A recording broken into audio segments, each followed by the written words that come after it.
Hello and thank you for joining me here at Why the Book Wins. My name is Laura and today I'm talking about the new Robert Eggers movie, Nosferatu. So many people have been highly anticipating this movie, long awaiting it, and it is finally here. And for the most part, it did not disappoint. I would give it 4 out of 5 stars, I would say.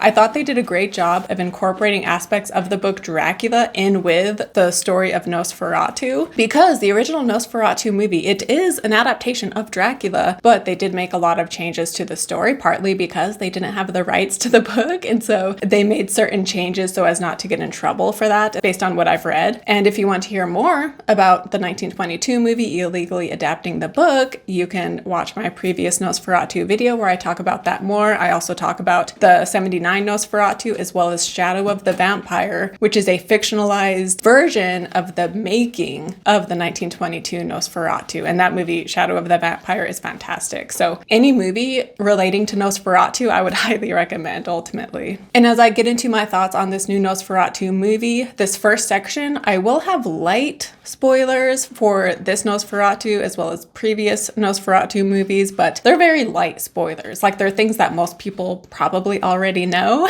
And then in the second part of this video is when I will get into major spoilers, but I will warn you before that happens. But yeah, I thought the 2024 movie was fantastic. It was so atmospheric and gothic and creepy and truly the stuff of nightmares. And we have some upsetting and unsettling visuals, but also it's just the vibe at times was so encompassing and chilling. And in past videos, I have talked about how the part in Dracula when Harker goes to Dracula's castle, which is the first part of the book, that is probably my favorite part of the book. It is just so fantastic. And I have yet to see a movie adapt that part of the story in a way that I'm fully satisfied with. Because, for example, there's one part in the book that has just stuck with me, and it is when Harker, he is begging Dracula to let him go. Because at this point, he's not pretending to act normal. Like, he and Dracula both know that Dracula is evil and like they're not pretending anymore. And so Harker is begging him to let him leave. And Dracula, he's like, yeah, okay, you can go. And he opens the door for Harker, but on the other side of the door are a bunch of wolves who would kill Harker if he tried to leave. And Harker breaks down crying because he's realizing like Dracula will never let me out of here alive. And just the fear and the desperation and the hopelessness, it's just so palpable in this scene, and this whole section is just so creepy and unnerving and scary, and again, it's just such a fantastic part of the book. But back to 2024 Nosferatu, I loved this scene with, his name is Hutter here, so I did love the scene when Hutter goes to Count Orlok's castle. And a large part of the reason why this scene is so good here is because Nicholas Hoult was fantastic as Hutter, and Bruno Ganz was fantastic in the role as well, but I think Nicholas Hoult might be my new favorite Harker, quote unquote, because yeah, the scene when he first arrives and is bringing out the papers for the Count to sign, it was so trippy and unsettling, and Holt's fear is just so real. And this part of the movie is one of the scenes that was so transportive, because as I was watching this, I forgot I was even in a movie theater. And once we switched scenes to the next part of the movie is when I was like, whoa, like, wow, like I was totally in the movie for that scene. And again, it was just, the visuals were just so weird and unsettling. But again, the way Nicholas Hoult, his performance also just sells that so well. And then the voice, because we don't really see Orlok, he's like all in shadow, but his voice is very creepy. Sorry, I'm trying to think of new words other than just creepy and unsettling, but a lot of this movie is creepy and unsettling. And yeah, as far as the scene with Harker in the castle, the Francis Ford Coppola movie, Gary Oldman is fantastic as Dracula, but one of the things that just was disappointing with that movie is Keanu Reeves' performance, right? So again, if we just had a different actor playing Harker, then maybe that scene would be it for me. But again, Nicholas Hoult, he was just fantastic in this movie. But again, the camera work and the visuals were also, they all contributed to how much I loved this scene. And yeah, the scene with Hutter/Harker in the Count's castle in the previous Nosferatu movies, they also are fantastic. But I think something about this one, it just got under my skin more than the previous Nosferatu movies did. But I also need to talk about Lily Rose Depp, who plays Ellen. And I thought she was fantastic, and this role did demand a lot from her because she is drawn to the Count Count, and they add more to this backstory here than previous Nosferatu movies did, but I wish they delved into it even more, because I can appreciate that they're trying to explain this connection she has to him, because in the previous Nosferatu movies, it's never explained, and it's kind of, yeah, you're not really sure what's going on there. But yeah, so I can appreciate that they gave more backstory to this, but again, I just wish they delved into it even more. But yeah, so we see again how she is drawn to the Count and she desires him while also fearing him and wanting to be rid of him. So that desire mixed with the shame. And this is a theme I'm going to get into even more in my spoiler section. And then we also have a scene when she is talking to Nicholas Hoult, who plays her husband. And in this moment, she keeps switching from being herself, her Ellen self, to being this like possessed dark version of herself. And I thought this scene was fantastic as well, seeing her switch back and forth. And again, Nicholas Hoult's reaction.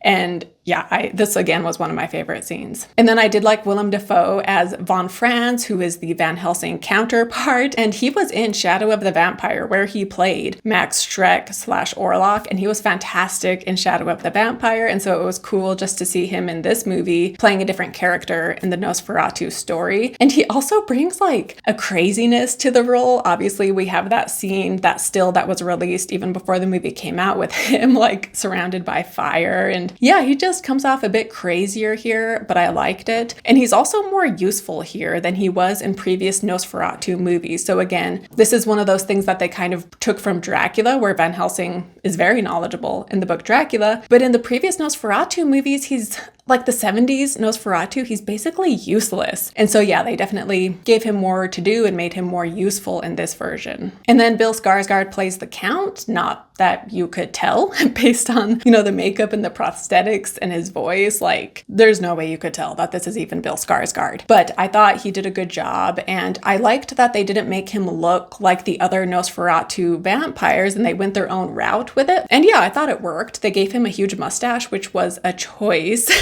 But again, I think it worked. I will say though, with his voice, like I love what he's doing with the voice. And most of the time I could understand him, but 10% of the time or so, I had such a hard time telling what he was saying. And I preferred the parts when he was speaking in a different language, because that's when we had subtitles. So when he was speaking in English, I really had to focus to understand what he was saying. And yet at the same time, I thought the voice was fantastic. And since oftentimes we're not even seeing Nosferatu, Count Orlok, his voice is really what brings that presence he has, and so I did think he did a great job with the voice. I do got to talk about Aaron Taylor Johnson though, who I thought this wasn't a bad performance, but I didn't think he was very good either. And I thought he gave the worst performance in the movie, if I'm just being very blunt. And just so many of his line deliveries, I was just not buying. And he's an actor I usually really like, so I'm not sure what was going on here. But yeah, I just wasn't loving his performance. Although I will say, like, near the end, maybe he got a bit better. But for the first 90% of his scenes, I just wasn't loving his performance. They also gave him so much more to do than the previous Nosferatu movies. But again, if you're considering Dracula, all of the men in the story are more prominent. And so it makes sense that taking from Dracula, they gave this character more to do than the previous Nosferatu movies. But yeah, I highly recommend the 2024 Nosferatu to any Dracula / Nosferatu fans. The cinematography is amazing. The costumes were absolutely incredible. I liked what they did with the script. And then the music could be a bit too intense at times, but for the most part, I thought the score was really good too. So yeah,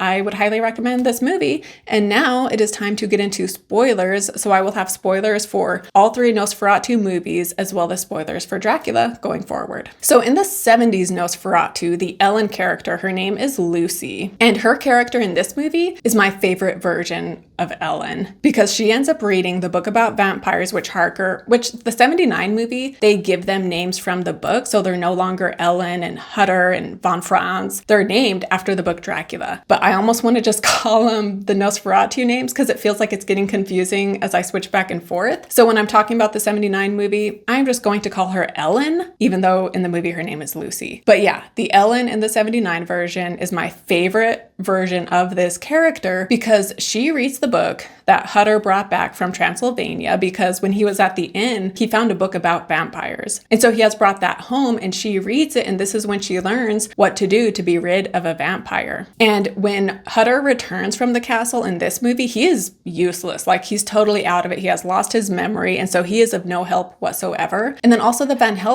Franz character, he is also useless. And so she is trying to tell them like what is happening, and no one is listening to her. And so the fact that she goes about this whole process on her own, she goes to the Count's castle and spreads the holy wafers. She even spreads holy wafers around Hutter, and then she is the one who lures the vampire to her to kill him. And she does it all on her own. And it made her all the more braver and stronger. And she was just amazing in this version of the movie. And then the performance by Isabella Adjani is incredible as well. And I do think that in the new movie, they definitely seem to be taking inspiration from that actress, because Lily Rose Depp has the long dark hair just like she does. But yeah, even though the 79 movie is my favorite version of Ellen, I do really like what they're doing with her character in the 2024 movie as well. But they make the change where Van Helsing is actually helpful, right? Much like the book. Sorry, Van Franz. I keep going back and forth with these names. But anyway, so in the 2024 movie, he is very knowledgeable about the occult and the mystic, and he is the one that reads a book about vampires, and he realizes how to kill them. And so it is thanks to him that Ellen is able to then kill the vampire. And like I said, in the 79 movie, Ellen goes and puts the wafers in Dracula's castle. Whereas here, the men, so Van Franz, Hutter, and the doctor, they go to Dracula's castle to try to kill him. But really, Van Franz knows that Dracula, Count Orlok, he knows that he won't be there because he knows Ellen is luring him to her. And so Van Franz, is just trying to keep Hutter busy so Ellen can do her thing. So he was much more involved in this version of the movie. And yeah, in all versions, Ellen gets the vampire to come and feed on her, and she distracts him long enough that the sun rises and the rooster crows, and then the vampire dies. And in all Dracula vampire movies, the feeding element is always very sexual, and we get that here as well. And in this version, we also see how she kind of enjoys it, right? And I read a review by Thomas Flight, who has a great YouTube channel, by the way. And when he was reviewing this movie, he talked about the idea of the shadow self, which is a part of ourselves we hide and are ashamed of for one reason or another. And there is a therapy that helps you bring out this side and embrace it in a sense, or at least accept it, because keeping it hidden isn't helping you, right? It only hurts you. And so it's interesting to think about that in relation to this movie, where the Count represents Ellen's shadow self. And the Count as her shadow self also represents sexuality and darkness, which of course are always big themes in any vampire movie. And the British gentlemen not wanting their dignified British ladies to be sexual beings is a big part of the original Dracula book. And so thinking of the Count in the 24 movie as representing this sexual side of Ellen, it's interesting because she says that she called to him when she was younger and he brought her comfort, but also that her father got angry at her. And I need to watch this movie again to try to make sense of this scene, because there was kind of a lot going on. But based on how I interpreted it, it seemed like, she was lonely, she called out to someone, and the Count is who came to her, and then the father being disgusted by her, I kind of took it as she was pleasuring herself, right? And so that is why the father is so disgusted. And so she was doing this under the influence of her shadow self / the Count. It's possible I could have misunderstood this scene. Let me know your thoughts down below in the comments. But again, it shows how a woman's sexual nature was looked down on at this time, and also not even at this time, right? Even into present day. I just read Valley of the Dolls, which is from the mid-60s, and a character, a woman's mom, she tells her daughter oh, only nasty women enjoy kissing, a lady doesn't enjoy it at all, right? So this idea that a woman shouldn't enjoy being sexual, essentially. And so that is why that part of herself Ellen was ashamed of, and yet at the same time she was drawn to it. And so again, this is one of those things where I think this symbolism and this meaning behind the shadow self and what it does to Ellen and what it represents as far as her sexuality, I think it is definitely here in Nosferatu, too, but I almost wish they delved into it more and made it, I mean, I guess they made it pretty obvious, but anyway, yeah, let me know your thoughts on this down below in the comments. But I also wanted to say that while Orlok and Ellen's relationship with him can be symbolic, he is a literal character here. And so in that sense, we see how he takes advantage of Ellen when she is young and naive and vulnerable. And so any consent she gave at that time didn't even count because it was given when she didn't understand what she was agreeing to. So in the end, when she,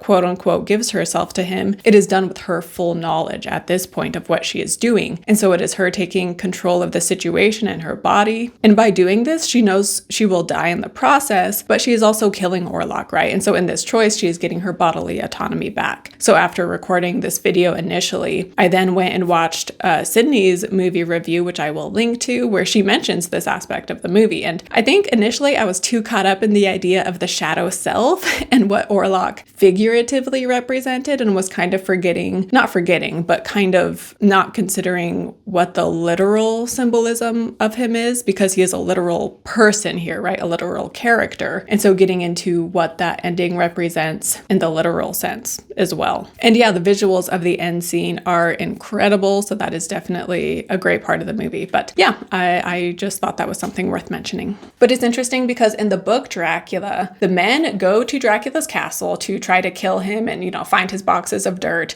and they leave Mina out of it as a way to try to protect her. But what they don't know is when they're busy trying to get rid of Dracula, Dracula is visiting Mina and he is feeding on her and he is giving her his blood. And so they were trying to protect her when really it was just hurting her because it was making her vulnerable because they were keeping her out of their plans. And so this is not how Dracula dies in the book, but there's some similarities here, right? Where in Nosferatu 2024, they are going to Dracula's castle to try to kill him. Meanwhile, the vampire is visiting Ellen. And then also in the book Dracula, Mina does at one point have this weird telepathy kind of going on with Dracula, but this happens after she has drank his blood and she is kind of starting to turn into a vampire. Whereas in Nosferatu, Ellen, she has this connection to him, but again, it happens, and based in the 2024 movie, it happens because when she was younger, she was calling out to someone to bring her comfort and love because she was a sad, lonely child, and then this dark entity is what visits her, but she doesn't realize it's a dark entity until it's too late. And this movie also has some straight up possession scenes, which I had not been expecting from a Dracula movie. And honestly, possession stories are the ones I just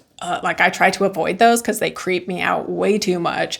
And so initially I was like, oh no, is this going to give me nightmares? But thankfully it didn't. But yeah, I thought this was a cool touch though to the Dracula story. And so yeah, as far as Ellen's connection here, it seems like she is what causes him to come to Germany, which is where the movie is set. And so it seems like it's due to her that he arrives there. But then we also have the character of Canuck, who also draws him to him because Canuck is part of the occult and everything. And he is the one who sends Hutter to see the Count. And then we have the part in this version where Hutter signs a document signing away Ellen to the Count, which is also unique to this movie. And the Count tries to use this against Ellen, being your husband sold you for gold, he doesn't love you. But really Hutter didn't know what he was signing. But yeah, I guess another thing I wish they were more clear about, did Orlok use Canuck because he needed to be invited, right? So he influenced Canuck to get him to be invited to Germany. But then when Hutter arrives and he has the locket, it's almost like he's did he know that Hutter was the husband of Ellen? Did the locket make him drawn to Ellen, or was he drawn to Ellen even before then? I feel like it's a little convoluted in some ways. Maybe I'm overthinking it. Again, let me know your thoughts on all of this down below in the comments. But then with the Aaron Taylor Johnson character, and Emma Corrin, I believe, is the actress who plays his wife, we see her be killed, which is very much like Lucy from the book, because she is killed by the vampire, as are her children in this movie. So she's killed by the vampire, and then Aaron Taylor Johnson, he then goes to her tomb because he's so distraught, obviously, over the death of his entire family, his 2 kids, his wife who was pregnant. And so he goes to her tomb and he takes her out of the coffin. In the book Dracula, Lucy, she becomes a vampire and she tries to kill them, but they have to kill her. And so I thought they were going to go that route where the wife comes alive as a vampire, but they didn't. And instead, it's kind of vague. Like, it seems like Aaron Tyler Johnson's character was infected with the plague. And so when they arrive in the tomb, they find him dead. And I don't know if it was from the plague or if he committed suicide. I feel like that wasn't very clear, but I was kind of hoping we would see her become a vampire, you know, kind of like the book Dracula, but they didn't go that route. But also, as far as the plague, so it seems in the 2024 movie, the plague is legit. Like, the Count brought the plague with him. Whereas in the previous Nosferatu movies, I took the plague as just being the vampire killing people, and they are attributing these deaths to the plague when really there is no plague. It's just the vampire himself killing people. And so maybe I was misinterpreting the previous Nosferatu movies, but yeah, this movie, there's also a plague going on.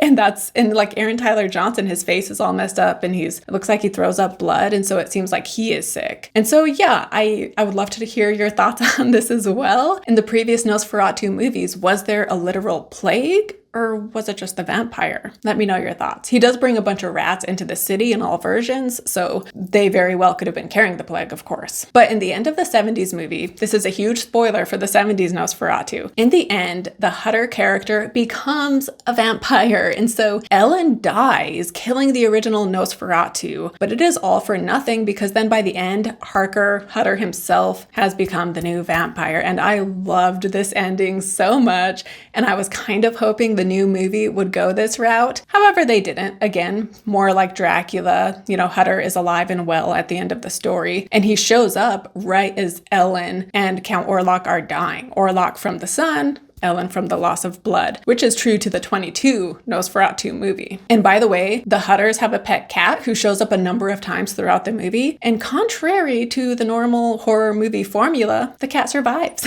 and she is there again at the end of the movie. But I also wanted to mention the Renfield counterpart here again, and this is Canuck, Hutter's boss, who has him go to Transylvania. And in all Nosferatu movies, Canuck is the one who draws Nosferatu, Count Orlok, to Germany because, again, he is part of the occult and these evil groups, and so he summons Count Orlok basically and invites him, because a vampire always has to be invited. And so again, he is the Renfield counterpart, where he ends up in the asylum and he's eating animals and bugs to get their lives. And yeah, his character in this movie was very creepy and very dark, and he does escape the asylum, which happens in the other Nosferatu movies as well. And so here he becomes the slave to Count Orlok, but then Count Orlok has Canuck go in his coffin, and then when Hutter and von Franz and the doctor, when they show up to Count Orlok's castle to kill the Count, they open the coffin and they just stab right away, and they end up stabbing Canuck because Orlok is gone and he's with Ellen. So that is how Canuck dies in this version. But yeah, Canuck/Renfield, he does not draw Dracula to England in the book Dracula. So him being part of the occult and, you know, being Hutter's boss, that is something that is unique to the Nosferatu movies. But yeah, as far as Dracula adaptations go, even though this is like a quasi-Dracula adaptation, this is up there, and it's one of my favorites for sure. When it comes to comparing the three Nosferatu movies, I think the 70s Nosferatu is still my favorite. But then between the silent film and this 2024 movie, it's a close call because I really love them both. I mean, the 2022 movie, first of all, it's what started Nosferatu, right? And it's just so iconic. And so much of the imagery and the shadows and Max Schreck as Orlok himself is just all so fantastic. And even though it's from the 20s, there are some like really creepy scenes in that movie. So the 20s movie is fantastic. But yeah, I really liked this one too. So it's hard to say between those two which one I preferred. And honestly, the 70s movie, yeah, that one is my favorite. I mean, we get amazing visuals, but I also, again, the Ellen character, she's my favorite in that version. I also love the ending